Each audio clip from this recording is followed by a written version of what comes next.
वो मर्द मुजाहिद नजर आता नहीं मुझको, वो मर्द मुजाहिद नजर आता नहीं मुझको, हो जिसकी रगूफ़े में फ़क़द मस्ती किरदार।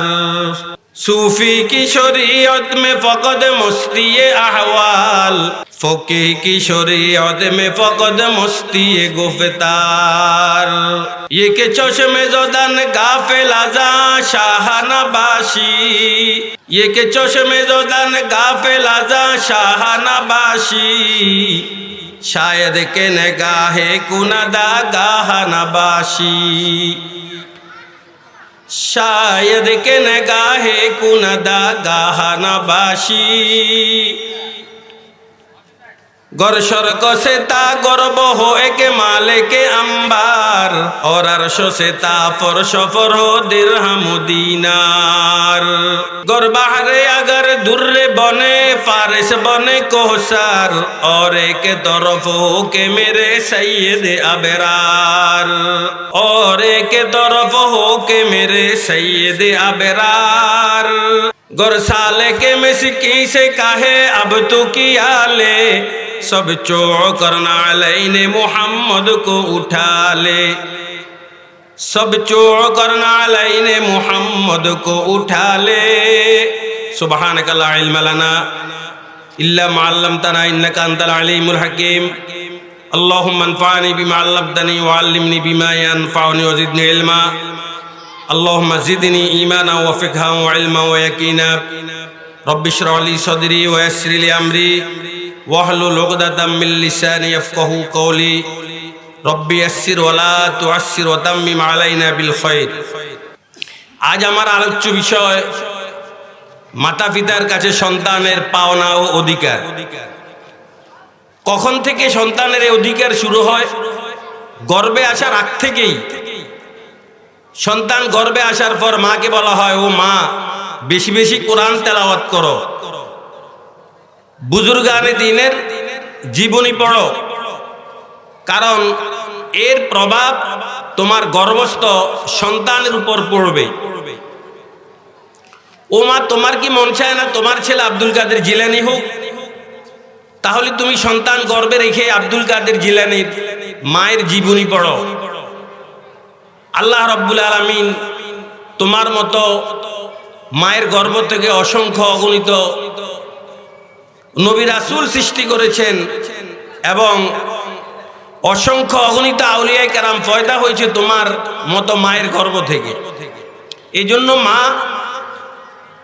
সন্তান গর্ভে নিয়ে তোমাকে কোরআনে কারীমের তেলাওয়াত করতে হবে, 5 ওয়াক্ত নামাজ সময় মতো আদায় করতে হবে, পর্দা মতো চলতে হবে, বুজুর্গানে দ্বীনের জীবনী তোমাকে পড়তে হবে।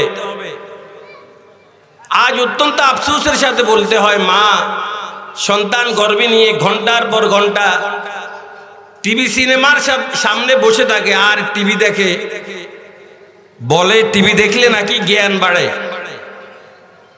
আমরাও বলি জ্ঞান বাড়ে, তবে কোন ধরনের জ্ঞান বাড়ে এই কথা কিন্তু তারা বলে না। কিভাবে ব্যাংক ডাকাতি করতে হয়, কিভাবে স্বামীর বুকে লাথি মেরে স্ত্রীকে কিডন্যাপ করতে হয়, লুটতরাজ কিভাবে করতে হয়, এই ধরনের জ্ঞান বাড়ে। চ্যালেঞ্জ করে বলতে পারবো, যতদিন আমাদের এই দেশে টিভি সিনেমাগুলো চালু থাকবে ততদিন পর্যন্ত হাইজ্যাক, ইফটিজিং, চুরি কিছুই বন্ধ হবে না। একজন সন্তান ভূমিষ্ঠ হওয়ার পর সর্বপ্রথম সন্তানের পাওনা অধিকার তার মাতা পিতা অভিভাবকের কাছে তার সুন্দর একটি নাম রাখা। সন্তান ভূমিষ্ঠ হওয়ার পর সর্বপ্রথম সন্তানের পাওনা তার ডাইন কানে আজান এবং বাম কানে একামত দেওয়া। আন-নবী রাফি'ন রাদিয়াল্লাহু তাআলা আনহু قال রাআইতু রাসূলুল্লাহি সাল্লাল্লাহু আলাইহি ওয়াসাল্লাম আযানা ফি উযুনিল হাসান ইবনে আলী হিনা ওয়ালাদাতুহু ফাতিমা।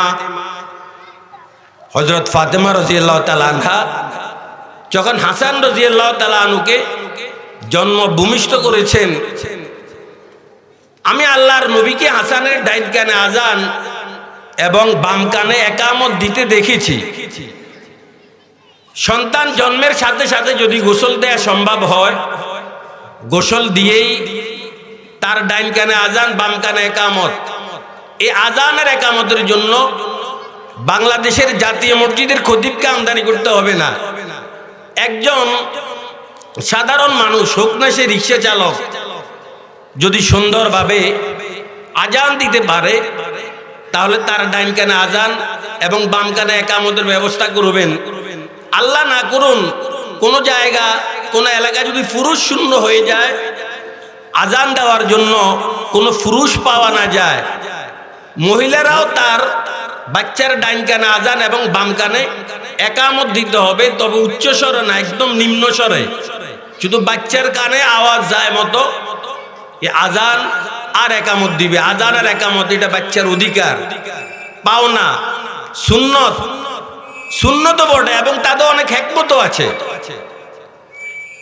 বাচ্চা ভূমিষ্ঠ হওয়ার পর দুনিয়ার কোন শব্দ তার কানে আসার আগে যদি আল্লাহ এবং রসুলের নাম আজান এবং একামতের মাধ্যমে শুনিয়ে দেয়া হয়, সর্বপ্রথম লাভ, এই বাচ্চা কখনো নাস্তিক হবে না।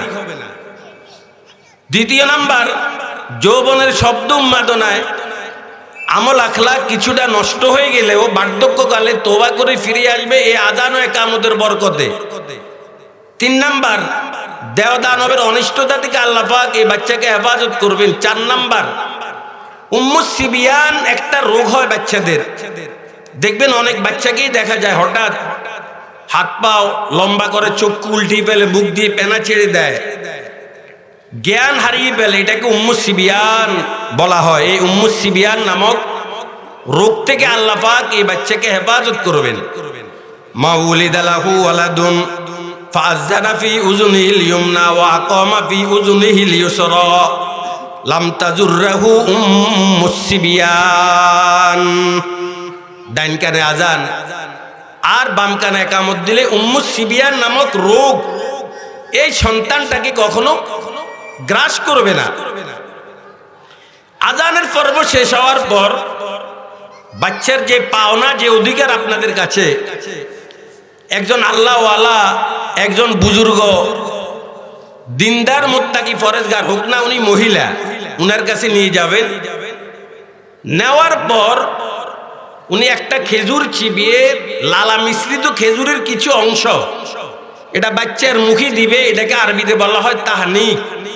খেজুরের মাধ্যমে ওই বুজুর্গের লালা যখন বাচ্চার মুখের ভিতরে যাবে, এর কারণে বাচ্চা অধিক বরকতময় হবে। হাদিস দ্বারা তার প্রমাণ। আন্না আয়েশা রাদিয়াল্লাহু তাআলা আনহা আন্না রাসূলুল্লাহি সাল্লাল্লাহু আলাইহি ওয়াসাল্লাম কানা ইউতা বিসসিবিয়ান ফায়ুবাররিকু আলাইহিম ওয়া ইউহান্নিকুহুম। আয়েশা রাদিয়াল্লাহু তাআলা আনহা বলেন, আল্লাহর নবীর যুগে যখন কোন সন্তান ভূমিষ্ঠ হতো, সাহাবায়ে কেরাম এই সন্তানটাকে নবীর দরবারে নিয়ে যেতেন। নবীজি খেজুর চিবিয়ে লালা মিশ্রিত খেজুরের কিছু অংশ বাচ্চার মুখে দিতেন, যেটাকে আরবিতে তাহনিক বলা হয়, আর বরকতের জন্য দোয়া করতেন। আজান এবং তাহনিকের পর সপ্তম দিন যখন হবে, অনেকগুলো কাজ সপ্তম দিন। এক নাম্বার, বাচ্চার মাথা হলক করে নেড়া করে চুলের ওজন অনুযায়ী রূপা অথবা সমপরিমাণ টাকা আল্লাহ রাস্তায় সদকা করা, এটা কিন্তু সুন্নত। ক্বালা রাসূলুল্লাহ সাল্লাল্লাহু আলাইহি ওয়াসাল্লাম ইয়া ফাতিমা ইহলিকি রাসাহু ওয়া তাসাদ্দাকি বিজিনাতি শারিহি ফিজ্জা।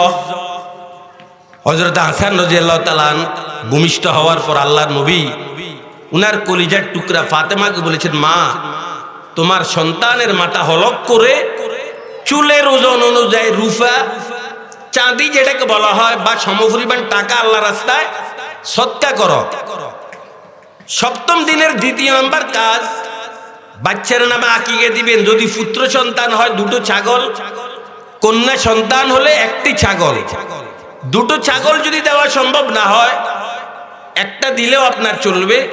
আর কোরবানির প্রাণীর সাথে যদি আপনি আকিকার নিয়ত করে প্রাণী জবাই করেন, আপনার এটা জায়েজ হবে।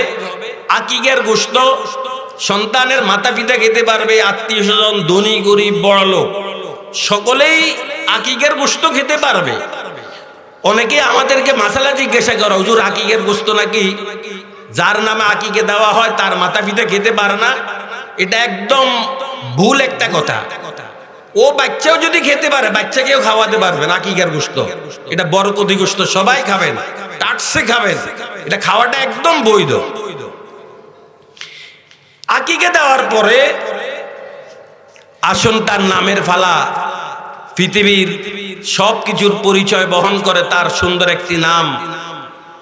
নাম দিয়েই পরিচয় পাওয়া যায় হিন্দু না মুসলমান, বৌদ্ধ না খ্রিস্টান।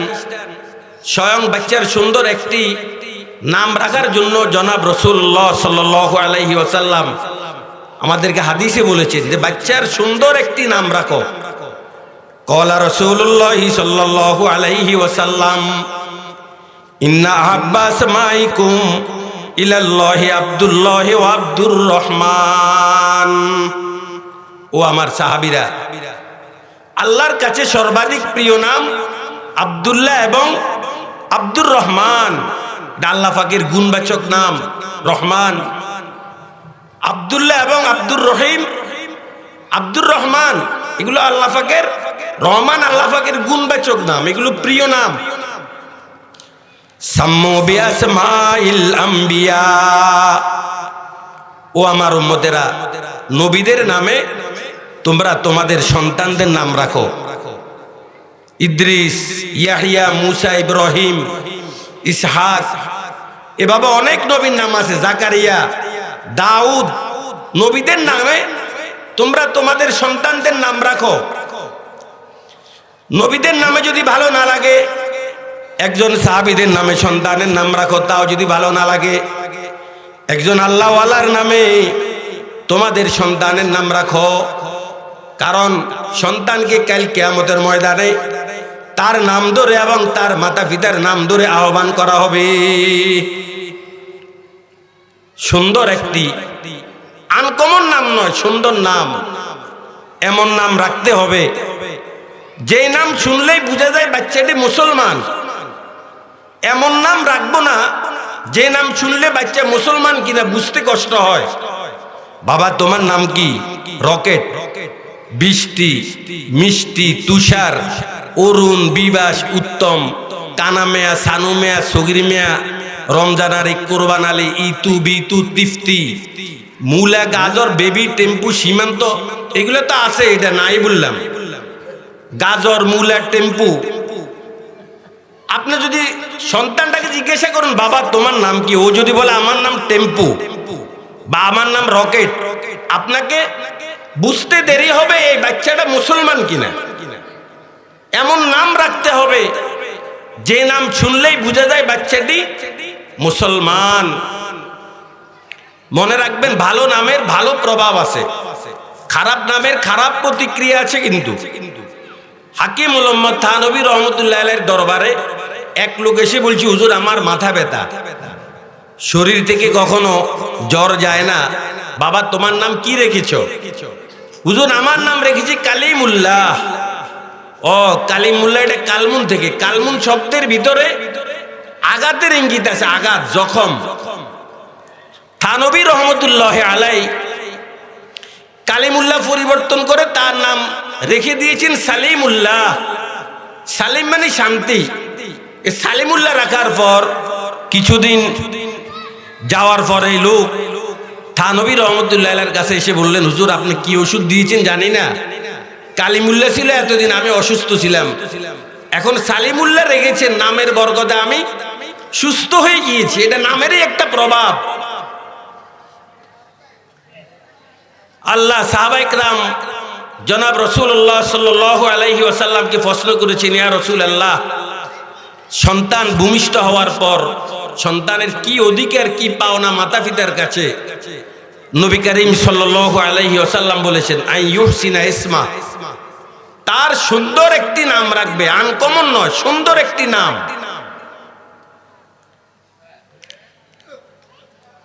আল্লামা জুলফিকার আহমদ নক্তবন্দি দাওয়াত বরকাতুল আলিয়া খাওয়াতিন কে লিয়ে তরবিয়তি বায়ানাত ফার্সি ভাষা একটি বই উনি লিখেছেন। ওই বইতে উনি সুন্দর একটা কথা এনেছেন, সংসারে যদি কোনো একজন সন্তানের নাম মোহাম্মদ রাখা হয়, শুধু মোহাম্মদ, আল্লাহ রব্বুল আলামিন এই মোহাম্মদ নামের বরকতে পুরো ঘরবাসীকে জাহান্নামের আগুন থেকে হেফাজত করবেন।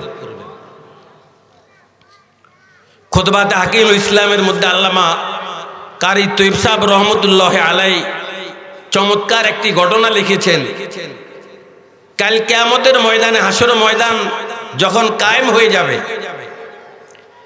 হাসর ময়দান যখন কায়েম হয়ে যাবে, বিচারেরও আগে আল্লাহ রব্বুল আলামিন হাসরের ময়দানের এক প্রান্ত থেকে দাঁড়িয়ে বলবেন, ইয়া মুহাম্মদ, ইয়া মুহাম্মদ, ও মুহাম্মদ।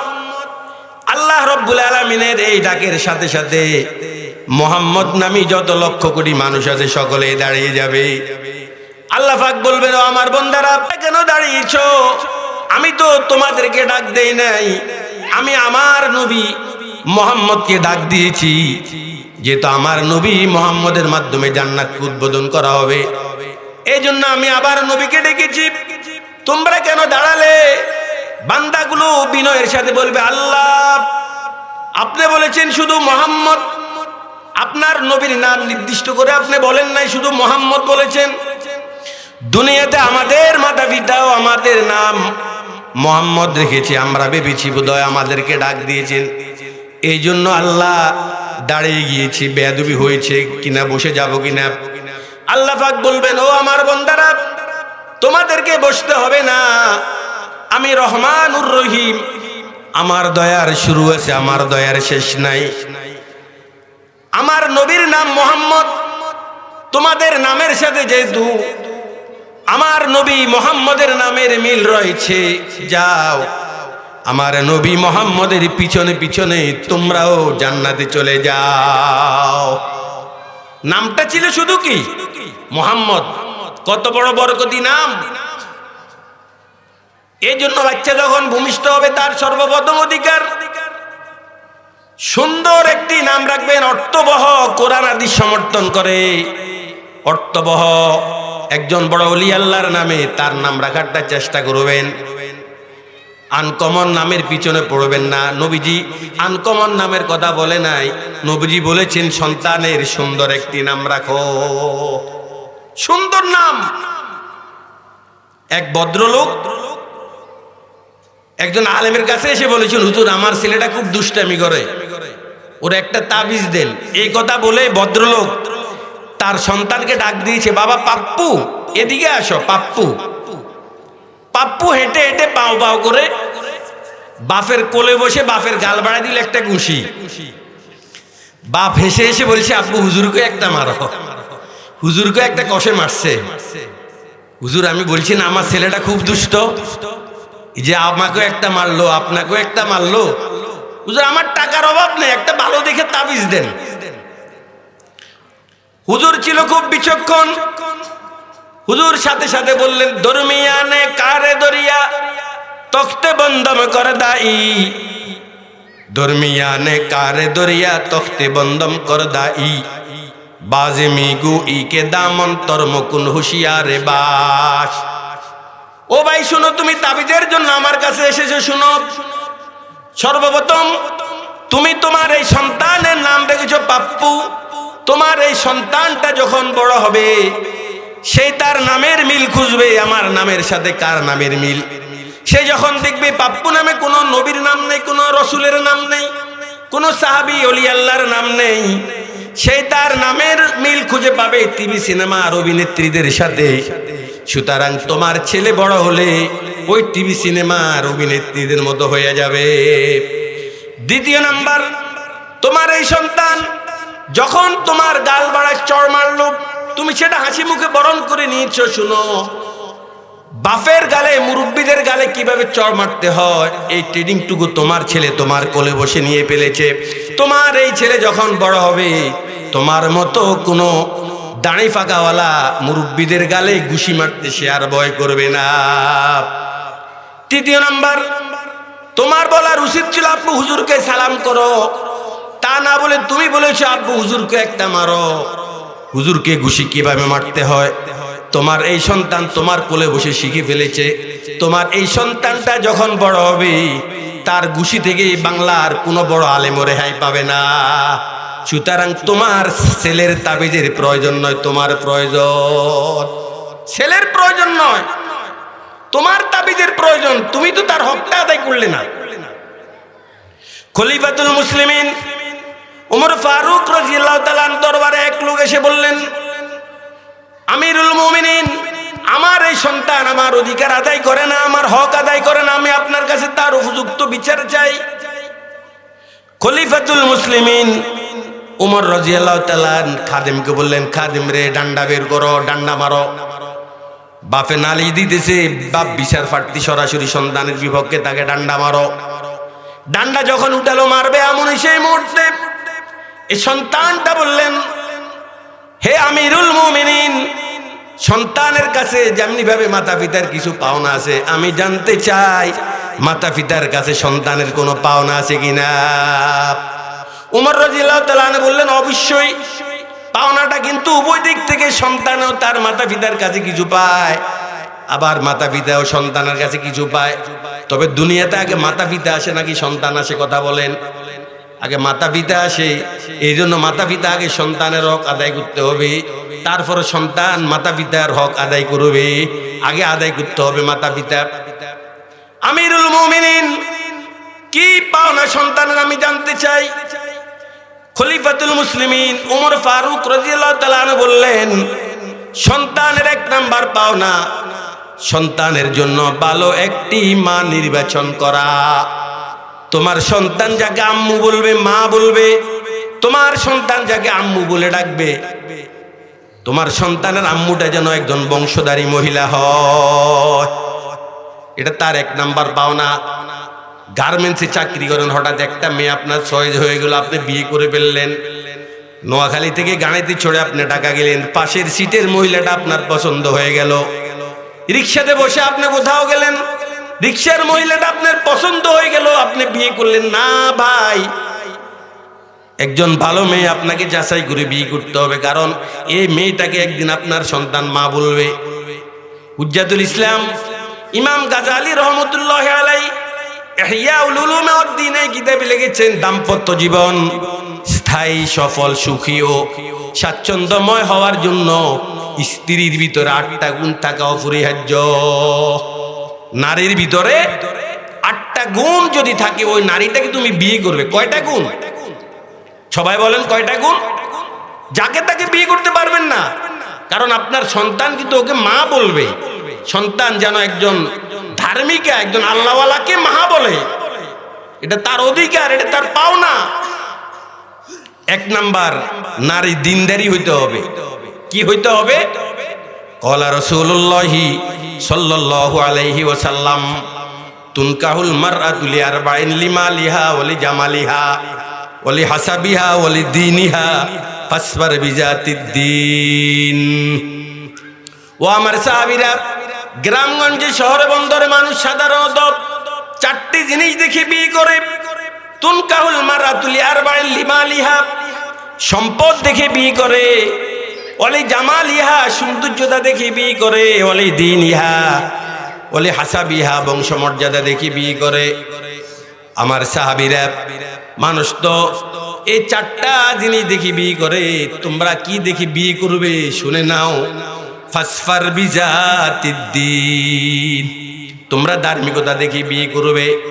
কারণ মনীষীদের কথা, নদীর ফানে গোলো ভালো জাতের মেয়ে কালো ভালো, কথা বলেন, নদীর ফানে, এটা মনীষীদের কথা। ধার্মিকতা থেকে যদি সম্পদ থাকে কোনো সমস্যা নাই, সোনার উপর সোহাগা।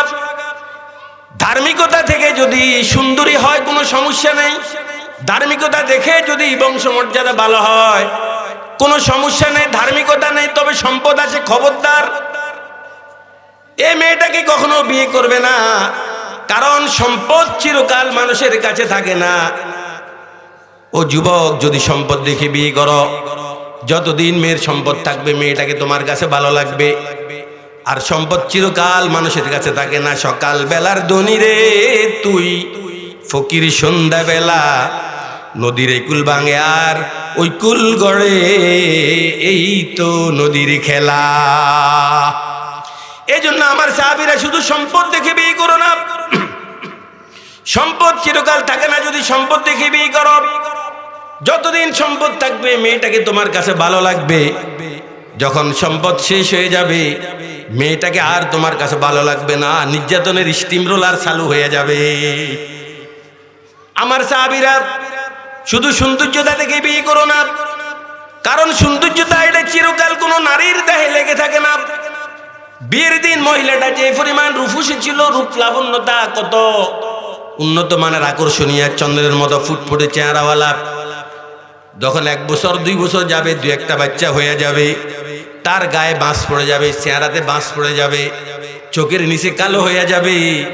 বিয়ের দিন মহিলাটা যেই পরিমাণ সুন্দর ছিল, ক্রমশ এই সৌন্দর্যতা তার থেকে হ্রাস পেতে থাকে।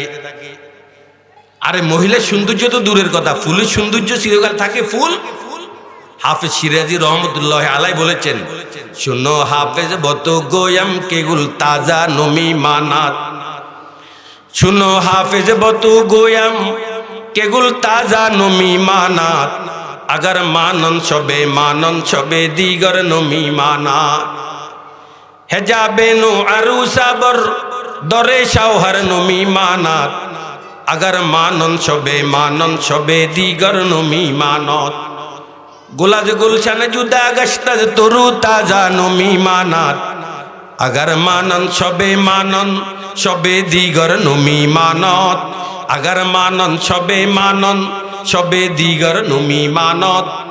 ও যুবক, ফুলের সৌন্দর্যতা যেমনি ভাবে চিরকাল থাকে না। ফুলটাকে যেদিন গাছের থেকে ছিঁড়ে এনেছেন কত সুন্দর, 2-1 দিন যাওয়ার পরে ফুলটা যখন শুকিয়ে যায়, 2 দিন আগে ছিল বাসর ঘরে, এখন শুকিয়ে যাওয়ার পরে যখন ওকে ফেলে দিয়েছেন, ঝাড়ু দেনওয়ালা ঝাড়ু দিয়ে এই ফুলটাকে ডাস্টবিনে নিক্ষেপ করে। ঠিক নারীর সৌন্দর্যতা এটা ফুলের মতো, চিরকাল থাকে না। যদি সৌন্দর্যতা দেখে বিয়ে করো, যতদিন সৌন্দর্যতা থাকবে মেয়েকে তোমার কাছে ভালো লাগবে। যখন তার সৌন্দর্যতা কমে যাবে, নির্যাতনের স্টিম রোলার শুরু হবে, তখন ভিতরে ভিতরে তুমি আরেকটা পাত্রী খুঁজতেছো, কারণ এই এখন আর তোমার কাছে ভালো লাগে না। আমার সাহাবীরা শুধু বংশমর্যাদা দেখে বিয়ে করো না, কারণ এতেও ঝগড়া হয়। ছেলে বলবে আমি হাজী বংশের, মেয়ে বলবে হ্যাঁ আমি তোমার থেকে কম নাকি, আমি চৌধুরী বংশের, ও বলবে আমি মেয়া বংশের, এ বলবে আমি গাজী বংশের, এই তো বেজে গেল ঝগড়া। কিন্তু এমন একটা জিনিস আছে যেটা নিয়ে কোনো ঝগড়া হয় না, সেটা হলো ধার্মিকতা। এই জন্য 1 নাম্বার গুণ, যেই গুণ দেখে বিয়ে করবেন মেয়েটা ধার্মিকা হতে হবে। 2 নাম্বার যেই গুণ, সেটা হবে মহারানা কাবিন, এটা স্বল্প হইতে হবে। যেই পরিমাণ কাবিন ছেলে বহন করতে পারবে ওই পরিমাণ কাবিন ধরতে হবে। ছেলে হলো রিক্সা চালক, কাবিন ধরে বসলেন 10 লক্ষ টাকা, এটা ছেলের প্রতি আপনি জুলুম করলেন। ছেলে হলো এই জন্য কাবিন ধরার ক্ষেত্রে মোহরে ইস্তেতাই, মানে ছেলের অ্যাবিলিটি আপনাদেরকে দেখতে হবে। ও যদি রিক্সা চালক হয় তার কাবিন হবে একরকম, ও যদি ব্যান্ড চালক হয় তার কাবিন হবে আরেক রকম, ও যদি একজন প্রফেসর হয় তার কাবিনের টাকা হবে একরকম, ও যদি হেডমাস্টার হয় তার কাবিনের টাকা হবে একরকম, ও যদি একজন এমপি হয় তার কাবিনের টাকা হবে একরকম। কারণ কাবিনের টাকা এটা তো শুধু ধরার বস্তু না, এটা দেওয়ারও বস্তু। কি বলেন, এটা কি শুধু ধরার বস্তু না দেওয়াও লাগে? শীতে ধরছে আপনাদেরকে, কথা বলেন না কেন, দেওয়া লাগে না? আল্লাহ রাব্বুল আলামিন কোরআনে কারিমে বলেছেন, ওয়াতুন নিসা সাদাকাতিহিন্না নিহলা, ও আমার বান্দারা আনন্দ মনে আনন্দ চিত্তে তোমরা নারীদের কাবিনের টাকা দিয়ে দাও। তাহলে কাবিনের টাকা এটা শুধু ধরার বস্তু নয়, এটা দেওয়াও লাগে। আর যখন দেওয়াই লাগে, দিবে কে? ছেলে দিবে না ছেলের বাপে দিবে? সবাই কথা বলেন, ছেলের বাপের উপর ফরজ না ছেলের উপরে কাবিন টাকা ফরজ? তাহলে ছেলের বাপ কোটিপতি হোক, এতে আমার কি আসে যায়? ছেলের কি আছে সেটা হচ্ছে এখানে দেখার বিষয়। ছেলের যে মানের কাবিনের টাকা ধরতে হবে ওইভাবে। এখন রিক্সা চালক, আপনি কাবিনের টাকা ধরে বসলেন 10 লক্ষ টাকা। এখন ছেলে উকিলে জিজ্ঞাসা করে কত ধরছেন, কয় 10 লক্ষ টাকা। কয় ধরেন, আমি কিন্তু দিব না। ধরতে পারেন, আমি কিন্তু দিব না। ও যুবক শুনো, আল্লাহর নবী বলেছেন আইয়ুমা রাজুলিন তাজাওয়াজা ইমরাতান আলা মা কাল্লা মিনাল মুহরি আও কাসুর আলাইসা ফি নাফসিহি আইয়ুদ্দিয়া ইলাইহা হুক্কাহা লাকিয়াল্লাহ ইয়াউমাল কিয়ামাতি ওয়া হুয়া জানিন।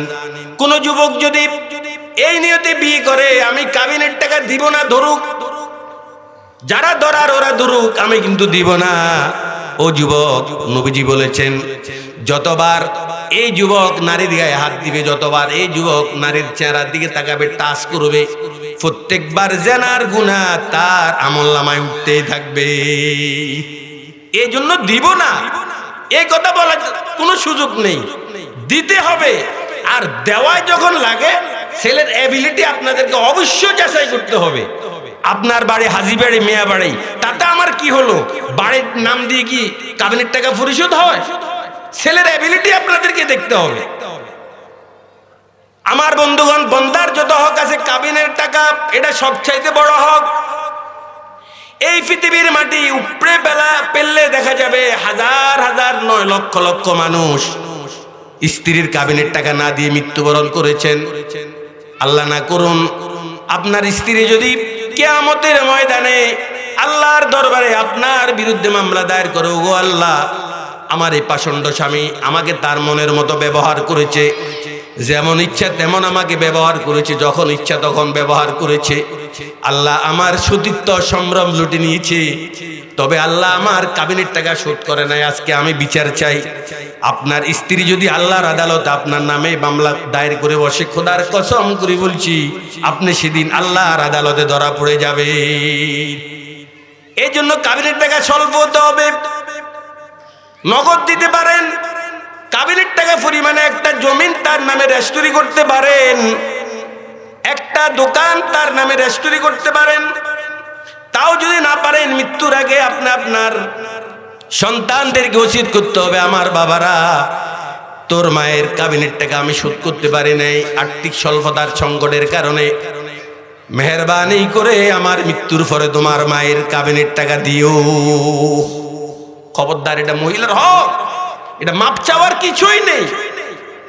স্ত্রী যখন মরতে পড়ে, আমাদের দেশে দেখা যায় স্বামীকে ডেকে আনা হয় মাপ চাওয়ার জন্য, যে তোমার স্ত্রী তো মৃত্যুবরণ করছে, একদম শেষ পর্যায়ে পৌঁছে গেছে, তুমি মাপ চেয়ে নাও।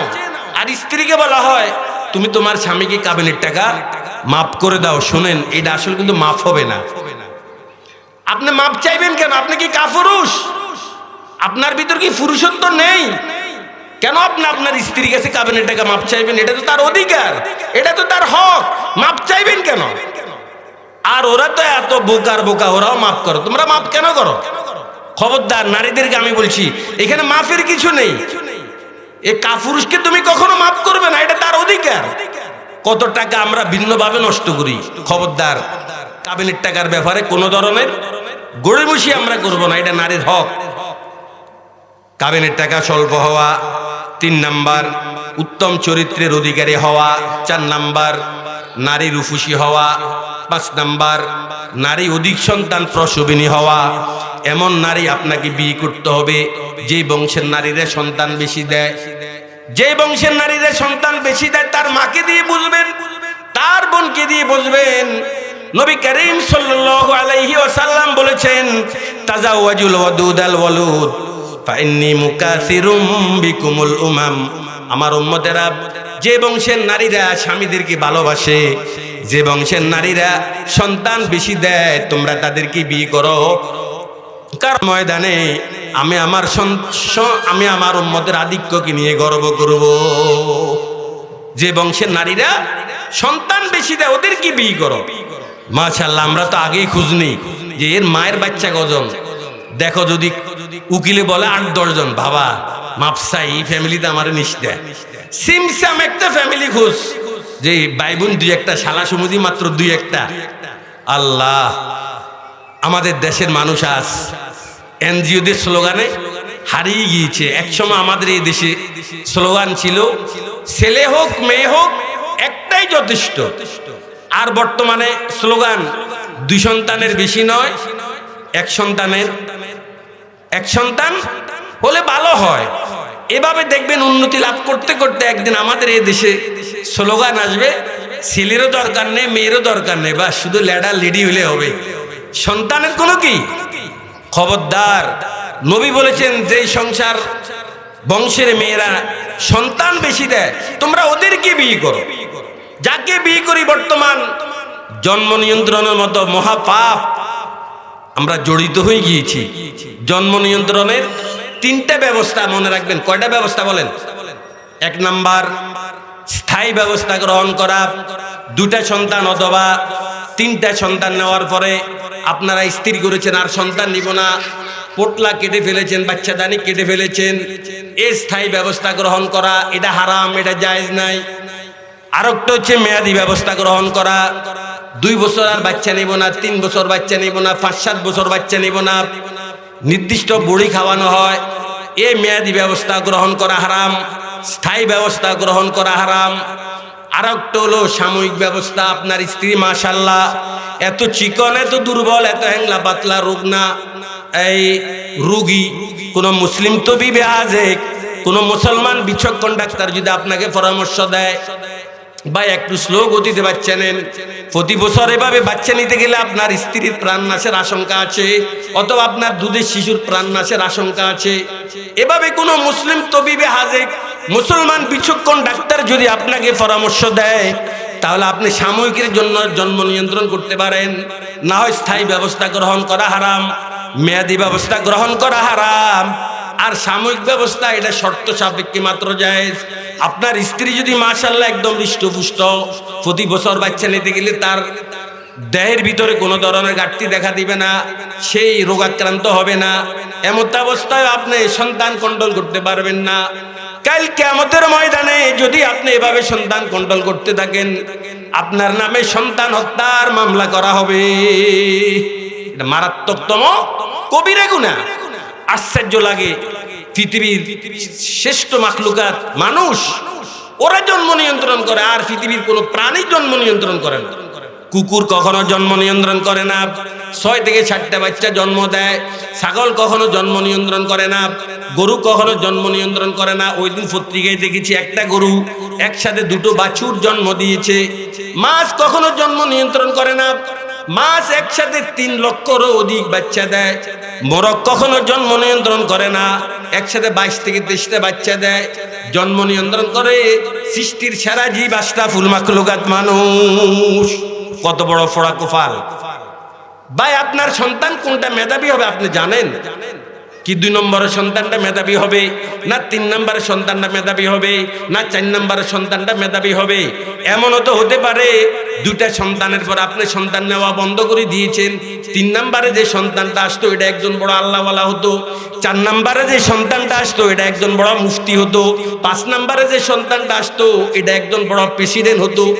বাংলা সাহিত্যের অভিসংবাদিত কবি রবীন্দ্রনাথ ঠাকুর সাহিত্য, গল্প, কবিতা, নাটক, সাহিত্য সমালোচনা, চিত্রাঙ্কন, উপন্যাস, মোট কথা বাংলা সাহিত্যের প্রতিটি ব্রাঞ্চে এবং প্রতিটি শাখায় যার রয়েছে অবিস্মরণীয় অবদান, সে রবীন্দ্রনাথ ঠাকুর তার মাতা পিতার 14 নম্বরের সন্তান। জানো যুবক ভাইয়েরা, 14 নম্বরের সন্তান।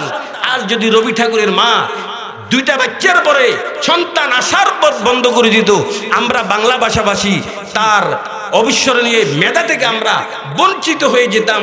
এই জন্য আমার ভাইরা, জন্ম নিয়ন্ত্রণ এটা মহাপাপ। আমি আমার মায়ের 4 নম্বরের সন্তান, আমার মা যদি 2টা সন্তানের পর সন্তান আসার পথ বন্ধ করে দিত, আমি একজন বড় আলেম হতে পারতাম না, আমি একজন বড় ওয়াইজ হতে পারতাম না। এই জন্য নবীজি বলেছেন যে বংশের মেয়েরা সন্তান বেশি দেয় তোমরা ওদেরকে বিয়ে করো। তারপরে বলে 7 নাম্বার ভালো বংশের হওয়া, 6 নাম্বার 8 নাম্বার কুমারী হওয়া, 9 নাম্বার রমণী নিকটতম আত্মীয় না হওয়া। যাকে বিয়ে করবেন একদম নিকটতম আত্মীয় যদি না হয় এটা বেশি ভালো। আমাদের দেখা যায় বাই বাহেরা বইনে বইনে জাল আছে না নাই? বিবাহ করা জায়েজ, তবে যত দূরে আত্মীয়তা করবেন তত দাম্পত্য জীবনে সুখ পাবেন। যত ঘরে ঘরে চাচাতো বোন, তালতো বোন, খালতো বোনের ভিতরে যত ঢুকবেন, আত্মীয়তা যত নিকটে করবেন, তত অশান্তি আসবে। এই জন্য আমার বন্ধুগণ, ইমাম গাজালি রহমতুল্লাহ আলাই বলেছেন, দাম্পত্য জীবন স্থায়ী, সফল, সুখী ও স্বাচ্ছন্দ্যময় করার জন্য স্ত্রীর ভিতরে 8টি গুণ থাকতে হবে। এই 8টি গুণ দেখে যে কোনো নারী বিয়ে করবেন। হযরত ওমর রাদিয়াল্লাহু তাআলা ওই সন্তানটাকে বললেন, 1 নম্বর সন্তানের অধিকার, সন্তানের জন্য ভালো একজন মায়ের ব্যবস্থা করা। 2 নম্বর সন্তানের অধিকার, সন্তান ভূমিষ্ঠ হওয়ার পর 7ম দিন সন্তানের সুন্দর একটি নাম রাখা। 3 নম্বর, সন্তান যখন 7 বছর বয়সে উপনীত হবে, সন্তানকে কোরআন শিক্ষা দেওয়া, এটা সন্তানের 3 নম্বর অধিকার। এই 3 অধিকারের কথা শুনে হযরতে ওমর রাদিয়াল্লাহু তাআলার সামনে ওই যুবক উল্টো বাপের নামে নালিশ করলেন, আমিরুল মুমিনিন, আমার আব্বু একটু আগে আপনার কাছে নালিশ করেছে, আমি নাকি তার অধিকার আদায় করি না। কিন্তু আপনি সন্তানের যে 3টে অধিকারের কথা বললেন, ভালো মা ব্যবস্থা করা, নাম রাখা, 7 বছর পরে কোরআন শিক্ষা দেওয়া, মাশাআল্লাহ আমার আব্বু আমার এই 3টি অধিকারের একটাও আদায় করে নাই। আপনি বললেন ভালো মায়ের ব্যবস্থা করা, আমার মা, আমার আব্বা সিন্ধুর বংশের একজন নারী বিবাহ করেছে। আপনি বলেছেন ভালো নাম রাখার জন্য, আমার আব্বু আমার নাম রেখেছেন হাফলুন, হাফলুন মানে চামচিকা, বাদুর। আপনি বলেছেন কোরআন শিক্ষা দেওয়ার জন্য, মাশাআল্লাহ আল্লাহ না করুন আমার আব্বু আমাকে মাদ্রাসার দাঁড়ায়কা সেও আনে নাই। এই অভিযোগ সন্তান দায়ের করার সাথে সাথে খলিফাতুল মুসলিমিন উমর রাদিয়াল্লাহু তাআলা আনহু খাদেমকে বললেন, খাদেম রে, একটু আগে তো সন্তানকে মারার জন্য ডান্ডা তুলেছিলি, এখন সন্তানকে আর ডান্ডা মারা হবে না, তার আব্বুকে ডান্ডা মারো। যেহেতু আব্বা আগে দুনিয়াতে আসে, আব্বা নিজেই তো সন্তানের অধিকার আদায় করে নাই, এই জন্য আমার ভাইরা সন্তান ভূমিষ্ঠ হওয়ার পর সর্বপ্রথম অধিকার তার সুন্দর একটি নাম রাখবেন। নাকি আনকমন নাম? সুন্দর নাম না আনকমন নাম? আওয়াজ দিয়ে বলেন কি নাম? সুন্দর, কোরআন হাদিস সমর্থন করে এমন একটা নাম। যদি পারেন মোহাম্মদ রাখবেন, এমন নাম রাখবেন যেই নাম শুনলেই বোঝা যায় বাচ্চাটি মুসলমান।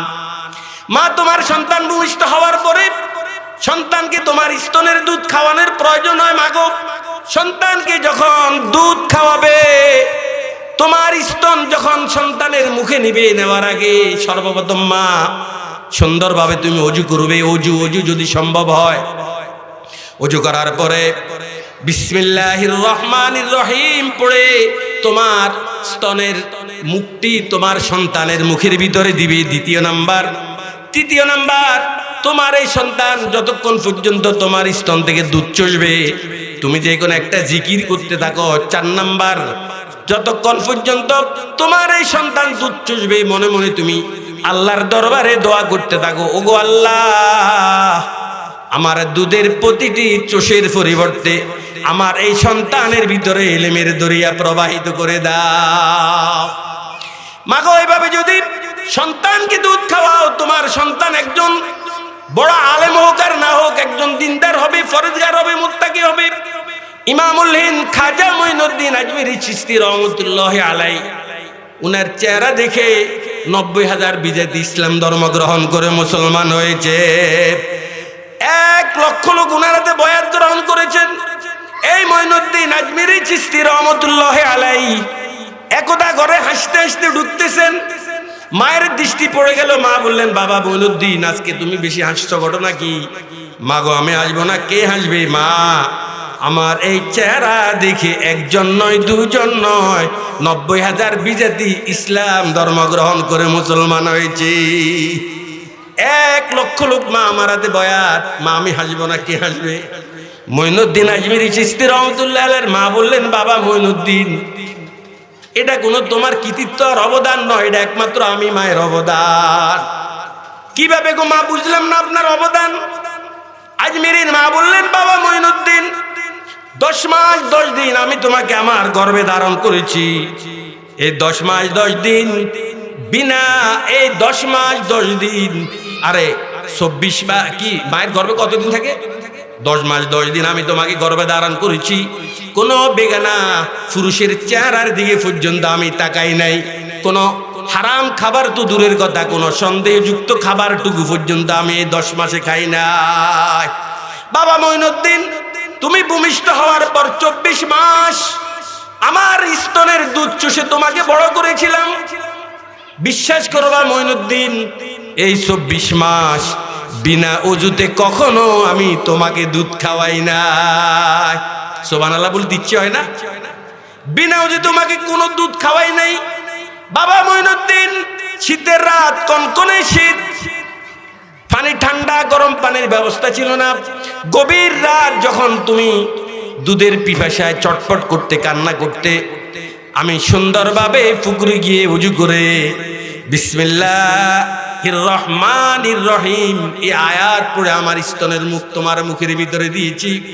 কোন রাত দেখা গেল একবার নয়, দুইবার নয়, 5-7 বার পর্যন্ত আমি ঠান্ডা পানিতে ওযু করে এভাবে তোমাকে আমি তিলে তিলে 24 মাস পর্যন্ত লালন পালন করেছি। বাবা, আমার এই ফুতু পবিত্র থাকার কারণে আমার দুধের ভিতরে এমন একটা পাওয়ার চলে আসলো। এই পাওয়ারফুল যখন আমার স্তনের সাহায্যে তোমার দেহের ভিতরে ঢুকেছে, সেটা তোমার চেহারায় বেশি উঠে, যার কারণে তোমার চেহারা দেখে 90,000 বিজেতি ইসলাম ধর্ম গ্রহণ করে মুসলমান হয়ে গেল। কার বুজুর্গি? আবার বলেন কার? মায়ের বুজুর্গি। কারণ বাপ এবং মা উভয়জনের সমন্বয় সন্তান হয়, ঠিক। তবে এই সন্তানটা কার গর্ভে থাকে? পেটে কার থাকে? আপনাদের গণিপুরে কি বাপের পেটে সন্তান থাকে না মায়ের পেটে? ও তো বাড়িতেই থাকে না, ও থাকে ঢাকা, বিদেশ, বাইরে। মায়ের জীবন্ত তাজা রক্ত চষে এই সন্তান বড় হয়। মায়ের রক্ত যত পবিত্র হবে, মায়ের গোশত যত পবিত্র হবে, মা যত বেশি আল্লাহওয়ালা হবে, তত বেশি সন্তানের উপরে তার প্রভাব পড়বে। এই জন্য নবী বলেছেন, ফাসফার বিজাতিদ্দিন, ধার্মিকতাকে তোমরা প্রাধান্য দিবে। নবীর কথাটা আন্দাজি নয়, নবীর কথার মাহাত্ম্য অনেক বেশি। টাকার কথাও বলে নাই, সৌন্দর্যের কথাও কি? ধার্মিক মেয়ে তুমি বিয়ে করো, আর ধার্মিকা হয়ে যদি সুন্দরী হয় অসুবিধা নেই, ধার্মিকা হয়ে যদি তার সম্পদ থাকে, বংশমর্যাদা ভালো হয়, কোনো অসুবিধা নেই। কিন্তু ধার্মিকতার পিছনে তুমি না পড়ে শুধু সুন্দরী নারী খুঁজতেছ। ধানমন্ডি, গুলশান, বনানী, হোসেন মার্কেট, তারপর মুর্শিদ আলম কমপ্লেক্সে মেয়ের নামে কোনো দোকান রেস্টুরি করা আছে কিনা? কারণ বিয়ে করলে তো দোকানের মালিকটা আপনি হবেন। সম্পদের পিছনে ঘুরেন, সৌন্দর্যতার পিছনে ঘুরেন। অনেক যুবকের সাথে আমাদের অসাদা হয়, সুন্দরী নারী বিয়ে করছে, কো ভাই তবে ঘরের অশান্তির আগুনটা যেন দাউ দাউ করে জ্বলছে। আমার স্ত্রীর সাথে আমার অমিল, একসাথে ঘুমাই, কিন্তু রাত্রে দেখি আমার স্ত্রী ফ্লোরে ঘুমাইতেছে আর আমি উপরে ঘুমাইতেছি। রে ভাই, একটা তাবিজ দেওয়া যাবে কিনা স্বামী স্ত্রীর ভিতরে মিল দেওয়ার জন্য? কোনো লাভ হবে না। নবীর হাদিসকে কেন অবহেলা করেছেন? নবীর হাদিসকে কেন তুচ্ছ জেনে ধার্মিক বিয়ে করেন নাই? কথা বলেন। মা, তোমার সন্তান যখন কথা বলা শিখবে, তখন দাদু, নানু, আন্টি, আঙ্কেল, বিভিন্ন ফল, আকদম, বাগদম, গোড়ারদম, এগুলো শিক্ষা দেওয়ার আগে তুমি তোমার সন্তানকে কালিমা শিখাও। লা ইলাহা ইল্লাল্লাহ, লা ইলাহা ইল্লাল্লাহ, লা ইলাহা ইল্লাল্লাহ, লা ইলাহা ইল্লাল্লাহ। মা, তোমার সন্তানটা যখন কথা বলা শিখবে, একদিন এই সন্তান এই কালিমাটা পারবে না, একটু একটু করে লা ইলাহা, লা ইলাহা ইল্লাল্লাহ, একদিন একটা একটা সেন্টেন্স কি করো, বৃদ্ধি করতে থাকো। যখন পরিপূর্ণভাবে লা ইলাহা ইল্লাল্লাহ শিখে ফেলবে, খাওয়াতিন কে লিয়ে তরবিয়তি বায়ানাত এই কিতাবের ভিতরে আছে।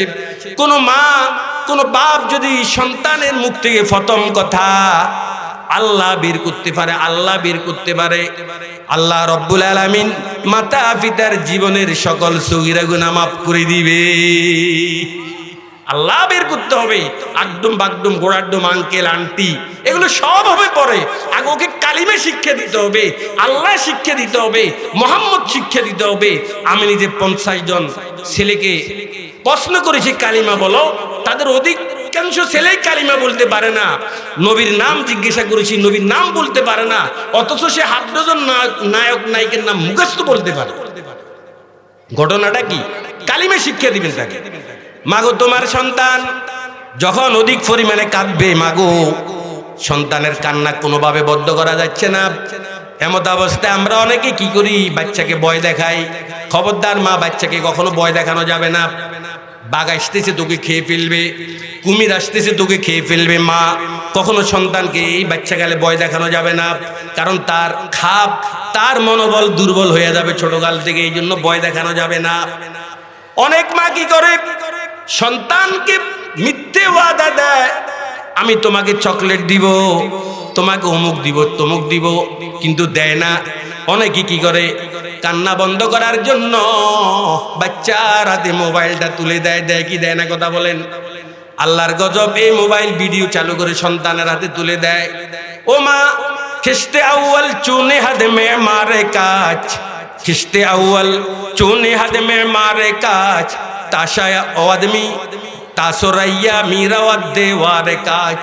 শিশুর মস্তিষ্কে এটা ক্যামেরা তুললে হয়, যা দেখে বা যা শুনে সব তার ক্যামেরার ভিতরে অঙ্কিত হয়ে যায়। মাগো, আপনার এই সন্তানটা একদম কুচি, আপনি কেন এই সন্তানটাকে আপনি এভাবে মোবাইল তুলে বসিয়ে দিলেন? অনেক মাকে দেখা যায় বাচ্চার কান্না বন্ধ করার জন্য টেলিভিশন চালু করে সন্তানটাকে সোফাতে বসায় দেয়। মাগো, খবরদার, এই অন্যায় অপরাধ কখনো করবেন না। বিল্ডিং এর প্রথম ইটটাকে যদি বাঁকা করে বসিয়ে দেওয়া হয়, এই বিল্ডিং সরাইয়া তারা পর্যন্ত, আকাশ পর্যন্ত গেলেও বিল্ডিংটা বাঁকা থাকবে। আর মা, প্রথম ইটটাকে যদি সোজা মতে পজিশন মতে বসিয়ে দেওয়া যায়, বিল্ডিং যত উপরে যাক না কেন বিল্ডিংটা বাঁকা হবে না। আপনার এই সন্তানটাকে যদি শিশুকালে আপনি সঠিক দিক নির্দেশনামূলক কিছু কথা বলে দিতে পারেন, তাকে আদব শিষ্টাচার শিক্ষা দিতে পারেন, এই সন্তান বড় হলেও আর বেঈমান হবে না। এই জন্য মা, কান্না কিভাবে বন্ধ করবেন? মোবাইলও দেওয়া যাবে না, টেলিভিশনও চালু করা যাবে না, মিথ্যে ওয়াদাও তার সাথে দেওয়া যাবে না, ভয় দেখানো যাবে না। তাহলে কান্না কিভাবে বন্ধ করবেন? আমাদের কুমিল্লার কৃতি সন্তান মুস্তফা আল হুসাইনি রহমতুল্লাহ আলাই, উনি বলেছেন, মাগো সন্তানের কান্না যদি তুমি মুহূর্তের ভিতরে বন্ধ করতে চাও, তখন তুমি তোমার সন্তানটাকে কোলে নিয়ে লা ইলাহা ইল্লাল্লাহর জিকির শুরু করে দাও। দেখবা মুহূর্তের ভিতরে তোমার সন্তানের কান্না বন্ধ হয়ে তোমার দিকে অবাক দৃষ্টিতে তাকিয়ে থাকবে। গান চালু করা যাবে না। কান্না বন্ধ করা না গেলে সন্তানকে কোলে নিয়ে আপনি জিকির শুরু করুন। মা কি করে গোসল করতে যাবে, এখন সন্তান একা কি করবে? সন্তানকে টেলিভিশন চালু করে, মোবাইল ভিডিও গেমস ওর হাতে। খবরদার, এ অন্যায় অপরাধ কখনো সন্তানের সাথে। সন্তানের 3 নাম্বার অধিকার, 7 বছর বয়সে যখন উপনীত হবে, নামাজ শিক্ষা দিবেন, তারপরে কোরআন শিক্ষা দিবেন। কোরআন শিক্ষা দিবেন, যদি পারেন সন্তানটাকে হাফেজে কোরআন বানাবেন। হাফেজে কোরআন বলেন কি বানাবেন? আবার বলেন কি বানাবেন? হাফেজে কোরআন যদি আপনার পক্ষে সম্ভব হয়, তবে এটা একদম আবশ্যিক না, এটা হলো ঐচ্ছিক। হাফেজে কোরআনের মাতা পিতা হতে কি আপনাদের পছন্দ হয় না? হাফেজে কোরআন যদি বানাতে পারেন, সন্তানেরও লাভ, আপনারও লাভ। সন্তানের কি লাভ, আপনার কি লাভ? কলা রাসূলুল্লাহি সাল্লাল্লাহু আলাইহি ওয়াসাল্লাম, মান ক্বরাআল কোরআন ফাস্তাযহারাহু ফাআহাল্লা হালালাহু ওয়া হাররামা হারামাহু আদখালাহুল্লাহুল জান্নাহ ওয়া শাফাহু ফি আশরাতিন মিন আহলি বাইতিহি কুল্লুহুম কদ ওয়াজাবাত লাহুন নার। আল্লাহ পাক আবরারুল হক সাহেব রহমাতুল্লাহ আলাইহির কবরকে নূরে নূরান্বিত করুক। উনি এই হাদিসের রেফারেন্স দিয়ে বলেছেন, একজন সন্তানকে যদি হাফেজ কোরআন বানাইতে পারেন, তাহলে এই সন্তান জান্নাতের 11টা টিকিট পাবে। সুবহানাল্লাহ বলবেন না? কয়টা টিকিট পাবে? আদখালাহুল্লাহুল জান্নাহ, একটা টিকিট দিয়া এই সন্তান নিজে জান্নাতে প্রবেশ করবে। আর কয়টা টিকিট আছে কোন?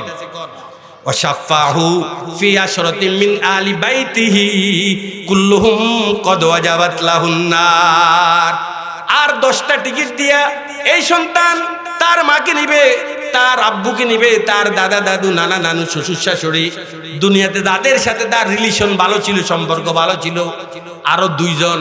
তাহলে একজন হাফেজ জান্নাতের কয়টা টিকিট পাবে? 11টা। বলেন কয়টা?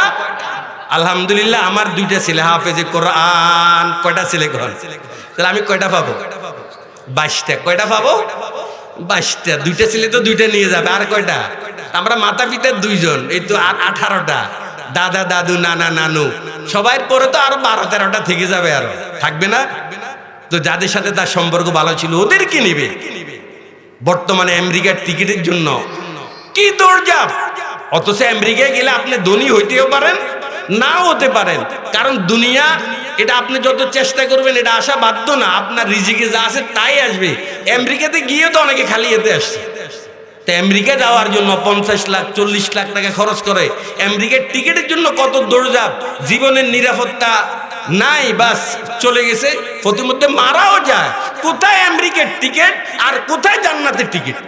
আমেরিকার টিকিটের জন্য দৌড়ঝাঁপ, কিন্তু জান্নাতের টিকিট পাবো আমি যদি আমার সন্তানটাকে হাফেজ বানাইতে পারি, এই প্রেরণা তো আমার ভিতরে নাই। আল্লাহ যে শখস কি औलाद हुए हाफिज कुरान, যে শখস কি औलाद हुए हाफिज कुरान, मेशर में मिलेगा उसे एक ताज दुरख्शा, मेशर में मिलेगा उसे एक ताज दुरख्शा। जिस शख्स ने कुरान को सीने में बसाया, जिस शख्स ने कुरान को सीने में बसाया, फिरदौस मुअल्ला में मका उसने बनाया। 10 अहले जहन्नम की सिफारिश वो करेगा, 10 अहले जहन्नम की सिफारिश वो करेगा, फिरदौस मिले गर्व उन्हें साथ रहेगा, फिरदौस मिले गर्व उन्हें साथ रहेगा। 10 ने की है हर हर्फ पे 10 ने की है हर हर्फ पे पाता है मुसलमान, यूं काबिल सदर इश्क है हर हामिल कुरान। क्या खूब है कुरानों की फैजानों के बातें, आए मोमिनो कर दे रो कुरानों की बातें। ও ভাইরা, যদি সন্তানটাকে আপনি হাফেজে কোরআন বানাইতে পারেন, হাসরের ময়দান যখন কায়েম হয়ে যাবে, আল্লাহ রাব্বুল আলামিন নিজ কুদরতিতে একজন মাতা পিতার মাথায় নূরের টুপি ফরায়া দিবে। সুবহানাল্লাহ বলবেন না? নূরের টুপি ফরায়া দিবে। মানুষ হাসরের ময়দানে কানাঘুষা করবে, হায়রে ইয়া নফসির মুহূর্ত চলতেছে, যেখানে মানুষ ইয়া নফসি বলি ডাক মারতেছে, মানুষ ঘামে, কেউ সাঁতার কাটতেছে, কারো হাঁটু পরিমাণ। এমনই কঠিন মুহূর্তে যখন কেউ কারো পরিচয় দিচ্ছে না, ইয়াউমা ফিরুল মারউ মিন আখি ওয়া উম্মিহি ওয়া আবি ওয়া সাহিবাতিহি ওয়া বানি, এই কঠিন মুহূর্তে ভাগ্যবান লোকগুলো কারা? যাদের মাথায় আল্লাহ রাব্বুল আলামিন স্বয়ং নিজ কুদরতি হাতে নূরের টুপি পরায়া দিলেন। হাসরের ময়দানে আওয়াজ এসে যাবে, এরা আর অন্য কেউ নয়, এরা কোন আমেরিকার প্রেসিডেন্ট নয়, রাশিয়ার প্রধানমন্ত্রী নয়, বাংলাদেশের প্রধান উপদেষ্টা নয়, এরা হলো ওই যে করিমপুরের অমুক এলাকার হাফেজে কোরআনের মার বাপ। সুবহানাল্লাহ বলুন না? হাফেজে কোরআনের মার কি? মেশর মে মিলেগা উসে এক তাজে দুরখ্শা, মেশর মে মিলেগা উসে এক তাজে দুরখ্শা। নূরের টুপি আপনার মাথায় পরায়া দিবে। ও ভাইরা, সন্তানটাকে যখন কোরআন শিক্ষা দিবেন, আপনার যখন অন্তিম অবস্থা শুরু হয়ে যাবে, হালদি আসার বাস, যখন আপনি উপনীত হবেন শেষ অবস্থা, আপনার কলেজ পড়ুয়া ছেলেটি হাউমাউ হাউমাউ করে কানবে। আর সন্তানটাকে যদি কোরআন শিক্ষা দেন, আপনার এই সন্তান সুন্দরভাবে ওযু করে পবিত্রতা অর্জন করে আপনার শিয়রের পাশে বসে যখন সূরা ইয়াসিন টান মারবে, হাদিসের মধ্যে আছে আপনার মৃত্যুর যন্ত্রণাটা লাঘব হয়ে যাবে। কোরআনে শিখাও ছেলে মেয়েকে ওহে মুসলমান, কোরআনে শিখাও ছেলে মেয়েকে ওহে মুসলমান, জান কবজের সময় তোমার হইবে রে আসান, জান কবজের সময় তোমার হইবে রে আসান। তাফসীর আজিজের মধ্যে সিরাজুল হিন্দ আব্দুল আজিজ মুহাদ্দিস দেহলভী রাহমাতুল্লাহ আলাইহি একটা ঘটনা লিখেছেন। হযরত ঈসা আলাইহিস সালাতু ওয়াস সালাম একটা কবরস্থানের পাশ দিয়ে যাচ্ছিলেন, যাওয়ার সময় কবরস্থানের ভিতরে আযাবের শব্দ শুনলেন, আযাবের শব্দ শুনলেন। হযরত ঈসা আলাইহিস সালাতু ওয়াস সালাম ওই গ্রাম থেকে কাজকর্ম সেরে আবার যখন কিছুদিন পরে কবরস্থানের পাশ দিয়ে যাচ্ছিলেন, এখন আর কবর আযাব হচ্ছে না, কবর আযাব বন্ধ। হযরত ঈসা আলাইহিস সালাতু ওয়াস সালাম আল্লাহকে বললেন, ওগো আল্লাহ, কিছুদিন আগে কবরস্থানের পাশ দিয়ে গেলাম, দেখলাম কবরস্থ লোকটা আযাবে লিপ্ত, এখন আযাব হচ্ছে না কেন, এখন আযাব বন্ধ কেন? আল্লাহ রাব্বুল আলামিন বলবেন, ও ঈসা, এই কবরস্থ আযাবগ্রস্ত লোকটা মৃত্যুর সময় তার প্রাণের স্ত্রীকে ওসিয়ত করেছে যে আমার প্রাণের স্ত্রী, তোমার গর্ভে আমার একজন সন্তান আছে, আমার এই সন্তান যদি সহি সুস্থভাবে ভূমিষ্ঠ হয়, তোমাকে শেষবারের মতো ওসিয়ত করে যাচ্ছি তাকে কোরআন পড়াবে। ও ঈসা, এতদিন এই লোকটা আযাবগ্রস্ত ছিল, স্বামীর ওসিয়ত অনুযায়ী যখন তার স্ত্রী তাকে মাদ্রাসায় পাঠালেন, আর শিক্ষক তাকে সর্বপ্রথম সবক দিলেন বিসমিল্লাহির রহমানির রহিম। ও ঈসা, এই লোকটার আযাবগ্রস্ত লোকটার সন্তান দুনিয়াতে আমার নাম নিবে, আমি নাকি আল্লাহ, আমি নাকি রহমান, আর আমি নাকি রহিম, আমার নাম দয়ালু, আমি নাকি অতি দয়ালু, আমি রহমান রহিম, আমি আল্লাহ। তার জন্মদাতা ছেলে দুনিয়াতে আমার নাম নিচ্ছে, আর আমি তাকে কবর আযাব দিব। ঈসা রে, এটা কোশ্চিনকালে হতে পারে না। ও আযাবের ফেরেশতারা তার সন্তানের বরকতে তার কবরের আযাব বন্ধ করে দাও। কিসের কারণে? এই জন্য ভাইরা, আপনি সন্তানকে ডাক্তার ব্যারিস্টার বানান, কোনো সমস্যা নাই, কিন্তু প্রাথমিক শিক্ষা কোরআনটা তাকে শিক্ষা দিবেন। ডক্টর ইকবাল 18টি ভাষার উপর ডক্টরেট অর্জন করেছে, লন্ডনে 10 বছর পড়ালেখা করেছে। ডক্টর ইকবাল লন্ডনে 10 বছর পড়ালেখা করেছে। ডক্টর ইকবালের আব্বু একটা চিঠি লিখেছে, ডক্টর ইকবালের বরাবরে লন্ডনে কি হাওয়া, দিল মে লাগি ফাদার মাদার ভুল গয়ে, লন্ডনে কি হাওয়া, দিল মে লাগি ফাদার মাদার ভুল গয়ে, ছায়া এ কুফুর দিল মে পড়া নূরে খোদা বুঝে গিয়ে। ওরে আব্বা ইকবাল, তোকে লন্ডনে পাঠিয়েছি পাশ্চাত্যে সমনির্ধারিত, তোমাকে পাশ্চাত্যে আমি উচ্চ ডিগ্রির জন্য পাঠিয়েছি। পাশ্চাত্যের কৃষ্টি কালচার, নোংরা সভ্যতা বোধহয় তোমাকে গ্রাস করে ফেলছে, তুমি মাতা পিতার কথা ভুলে গিয়েছ। ইকবাল আব্বু যে চিরকুটে যে কাগজে চিঠি লিখে ইকবালের বরাবরে পাঠিয়েছেন, ইকবাল চিঠির অপর প্রান্তে বাপের এই প্রশ্নের উত্তর দেয়, খিরা না করে সে কা মুজে, খিরা না করে সে কা মুজে, জলওয়ায়ে দা নশফেরিং সুরমাহে আঁখু কা মেরে খাকে মদিনাতুর রাসূল। ওগো আব্বু, আপনি ধারণা করেছেন আমি লন্ডনে বিজাতির দেশে পড়ালেখা করছি, বিজাতির কৃষ্টি কালচার, তাহজিব তামাদ্দুন, নোংরা সভ্যতা আমাকে গ্রাস করেছে। না না আব্বু, আপনি ধারণা উগ্র করুন, যদিও আমি বিজাতির দেশে পড়ালেখা করছি, বিজাতির কৃষ্টি কালচার আমাকে গ্রাস করতে পারে নাই, কারণ ছোটকালে আমার মা আমার চোখে মদিনার মাটি দ্বারা সুরমা লাগিয়ে দিয়েছে। সেটা হলো কোরআন শিক্ষা। বলেন সেটা হলো কি? এই জন্য ভাইরা, সন্তানকে মুফতি মুহাদ্দিস বানাইতে হবে, এটা আমি বলি না, কিন্তু প্রাথমিক শিক্ষাটা কোরআন। কত সুন্দর এই প্রতিষ্ঠান আপনাদের পশ্চিম করিমপুর আশরাফুল উলুম কওমি নুরানি মাদ্রাসা। ভুল করবেন খবরদার, এখন বছর শুরু হবে, সন্তানটাকে আপনি মাদ্রাসায় পড়ান 3 বছর। একটু আগে দেখেছেন কি সুন্দর প্রদর্শনী, 3 বছর কোনো ছেলে যদি মাদ্রাসায় পড়ে জানাজার নামাজের ইমামতি করতে পারে, বিবাহ শাদীতে খুতবা দিতে পারে, বিভিন্ন মাসলা মাসাইলের সমাধান দিতে পারে কি পারে না? এই জন্য সব এখানে তার ব্যবস্থা। এখানে কমপক্ষে আপনি 3টা বছর পড়ান, তারপর তাকে কলেজ লাইফে নেন।